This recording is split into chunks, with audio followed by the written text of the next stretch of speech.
জাহাঙ্গীরনগর ইউনিভার্সিটির আদি নাম ছিল জাহাঙ্গীরনগর মুসলিম ইউনিভার্সিটি।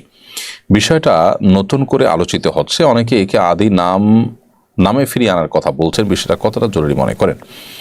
দেখুন, কোনো বিশ্ববিদ্যালয়ের নাম মুসলিম হওয়া জরুরি নয়। একটা বিশ্ববিদ্যালয় মুসলিম অমুসলিম সবার জন্য অবারিত থাকতেই পারে, এবং নামের মধ্যে মুসলিম রাখা কোনো আবশ্যক নয়। কিন্তু প্রতিষ্ঠা থেকে যখন মুসলিম শব্দটি থাকে, সেটাকে বাদ দেওয়াটা তো অবশ্যই গুরুতর অপরাধ এবং অন্যায় কথা। হিন্দুদের নামে যদি কোনো প্রতিষ্ঠান থাকে, তাহলে সেক্ষেত্রে সেটাকে পরিবর্তন করে মুসলমানদের নামে নামকরণ করা, কিংবা সেটাকে তাদের নাম কেটে সেকুলার নামকরণ করার কথা তো মুসলমানরা কখনো বলেন না। তাহলে সেক্ষেত্রে বাংলাদেশে কবি নজরুল ইসলাম কলেজকে ইসলাম বাদ দিয়ে নজরুল কলেজ, তারপরে যে আপনার আরো অনেকগুলো আপনার হল আছে ঢাকা ইউনিভার্সিটিতে, সে হলগুলোতে মুসলিম শব্দ বাদ দেওয়া, জাহাঙ্গীরনগর মুসলিম ইউনিভার্সিটির মধ্যে থেকে মুসলিম শব্দ বাদ দেওয়া, এগুলো খুবই গর্হিত কাজ এবং খুবই অনুচিত কাজ। তো এই কাজগুলো আসলে আমাদের করা উচিত নয়। একজন মুসলমান হিসাবে আমাদের মধ্যে আল্লাহ ভীতি থাকা উচিত, যে আমরা মুসলিম শব্দটি নাম কাটছি, তারা নাম নিজেদেরকে আবার মুসলমান দাবি করছি কিসের ভিত্তিতে? প্রতিষ্ঠা যারা করেছেন তারা যদি মুসলিম শব্দ দিয়ে থাকেন, শুরু থেকে যদি মুসলিম শব্দ থেকে থাকে, তাহলে সেটা কাটা হবে কেন? এই কারণে এই শব্দ ফিরিয়ে আনার দাবিটা অযৌক্তিক নয়। তবে আমি আবারও বলছি যে শিক্ষা প্রতিষ্ঠানে মুসলিম শব্দ থাকতে হবে, ইসলাম শব্দ থাকতে হবে, নট নেসেসারি, এই দাবি কোনো মুসলমান করেও নেই। অতএব আগে যেগুলোর নামের মধ্যে মুসলিম শব্দ ছিল এবং ষড়যন্ত্র করে চক্রান্ত করে এদেশে ভিনদেশি এজেন্ডা বাস্তবায়ন করার জন্য, এদেশের সংখ্যাগরিষ্ঠ মানুষকে দমন করার জন্য যে অপচেষ্টা করা হয়েছে, সেটিকে অবশ্যই নিন্দা জানানো উচিত এবং সে অপচেষ্টা বন্ধ করা উচিত। তার ধারাবাহিকতা এখানে মুসলিম শব্দ যুক্ত করার যে দাবি, সেটিকে আমি যৌক্তিক মনে করছি। নাপাক অবস্থায় কি মসজিদের ভেতরে প্রবেশ করা যাবে? কেউ যদি ফরজ গোসল অবস্থায় হয়, তাহলে তিনি মসজিদে প্রবেশ করতে পারবেন না। বাকি ওযু নেই এমত অবস্থায় মসজিদে ঢুকলেও সেটি ফরজ গোসল অবস্থায় মসজিদে ঢুকা যেরকম অপরাধ, জঘন্য অপরাধ, গুনাহ, সরাসরি নিষিদ্ধ, সেরকম নিষেধ হবে না। তবে ওযু করে পবিত্র অবস্থায়, অর্থাৎ ওযু অবস্থাতে মসজিদে অবস্থান করা উচিত। এটা মসজিদের আদব, মসজিদের শিষ্টাচার।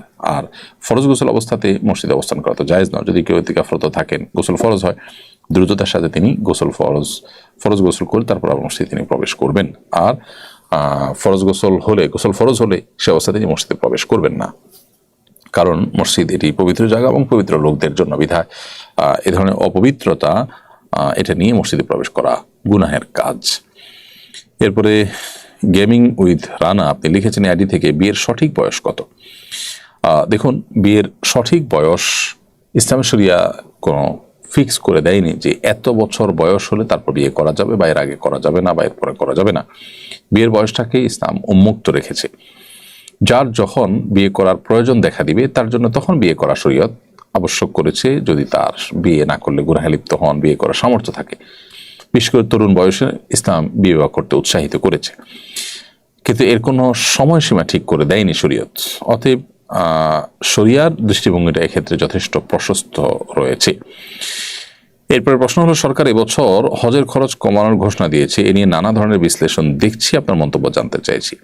সরকার হজের খরচ কমানোর যে ঘোষণা দিয়েছে, সেখানে একটা জায়গা তো খুব প্রশংসনীয় উদ্যোগ নিশ্চয়ই হয়েছে, সেটি হলো বিমান ভাড়া কমাবার ক্ষেত্রে উদ্যোগ নেওয়া হয়েছে এবং কিছুটা সেখানে কমেছে। কিন্তু সরকারি যে হাজিদেরকে রাখা হয় সেটা একটু দূরে, অর্থাৎ 3-3.5 কিলোমিটার দূরে, কিন্তু অনেক দূরে হারাম থেকে। এত দূরে হাজিদেরকে রেখে, অর্থাৎ হোটেল খুব দূরে দিয়ে তারপরে খরচ কমানো, সেটা আসলে খুব বেশি সুফল বয়ে আনে না। হ্যাঁ, যারা ইয়াং আছে, যারা দূর থেকে হাঁটতে পারবেন, তারা হয়তো এটা মেনে নিতে পারেন, কিন্তু তারপরও 5 ওয়াক্ত নামাজ আপনি হারামে পড়তে চাইলে আসলে 3.5 কিলোমিটার দূরে থেকে পড়া, আসা যাওয়া করা প্রত্যেক ওয়াক্তে, এটা আসলে সম্ভব না, এটা কঠিন। সেই জায়গা থেকে এই অংশের যে সমালোচনা হচ্ছে, সেই সমালোচনাটাও আমি যৌক্তিক মনে করছি। তবে একই সাথে যেটি বললাম যে বিমান ভাড়া কমানোর যে উদ্যোগ নেওয়া হয়েছে, সেটা যদি অল্প স্বল্পও কমে, সেটা অবশ্যই সাধুবাদ পাওয়ার মতো একটা উদ্যোগ। সেই সাথে সবচেয়ে বড় সাধুবাদ পাওয়ার মতো কাজটি সরকার করেছে, সেটা হলো বাংলাদেশে এই যাবৎকালে সকল সরকারের আমলেই সরকারি খরচে হজ করার যে একটা প্রথা ছিল, সেটি এই সরকার বন্ধ করে দিয়েছে। এটাকে আমরা অ্যাপ্রিসিয়েট করি এবং এটা অবশ্যই একটি যুগান্তকারী সিদ্ধান্ত। সরকারি টাকায় হজ, এটা হওয়া উচিত নয়। আমরা এটা নিয়ে লেখালেখি করেছি, বহুবার বলাবলি করেছি, আলহামদুলিল্লাহ সেটি সরকার আমল নিয়েছে, এই জন্য ধন্যবাদ তাদেরকে। আব্দুল সামাদ আপনি লিখেছেন, ব্যাংক থেকে পাওয়া সুদ কোথায় দিতে হবে? ব্যাংক থেকে সুদ যদি অটোমেটিক চলে আসে, তাহলে সেক্ষেত্রে সেটা গরিব দুঃখী অভাবী মানুষদেরকে দান করে দিবেন সবার নিয়ত করা ছাড়া।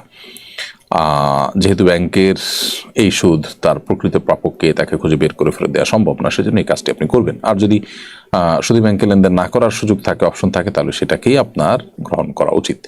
ফাতেমা নাইম আপনি লিখেছেন, পর্দা করে দোকানে বসলে গুনাহ হবে কিনা? বোন, পর্দা করে পর্দার সাথে যদি আপনি ব্যবসা বাণিজ্য করতে চান করেন, আপনার পর্দাহীনতা যদি না হয়, ফিতনার কোনো আশঙ্কা না থাকে, তাহলে এই শর্তগুলো সাপেক্ষে সেটি আপনার জন্য জায়েজ। নবী করিম সাল্লাল্লাহু আলাইহি সাল্লাম তার আমলে খলিফাতুল মুসলিম রাদিয়াল্লাহু তাআলার শাসন আমলে মেয়েরা কেউ কেউ বাজারে কেনাবেচা করেছেন, এরকম বর্ণনা পাওয়া যায়। সেই জায়গা থেকে এটিকে আমরা জায়েজ বলছি। তবে সময়ে অনেক ফিতনা সংকুল, সেই জায়গা থেকে আজকের বাস্তবতা এটা কতটা ফিতনামুক্ত, কতটা আপনার আশঙ্কামুক্ত, সেটা গুরুত্বপূর্ণ। ইসলাম মেয়েদের ব্যাপারটিকে এত গুরুত্বের সাথে দেখে যে তাদের প্রাইভেসি, তাদের পর্দা, তাদের ব্যক্তিত্ব, তাদের সম্ভ্রম, সেই ব্যাপারে ইসলাম কোনো প্রকার কম্প্রোমাইজ কিন্তু করে না। বিধায় এখানে ইসলাম বরং প্রোয়েক্টিভ বিভিন্ন রকম উদ্যোগ গ্রহণ করে থাকে, যাতে করে কোনো রকম ক্ষতিগ্রস্ত তারা না হন।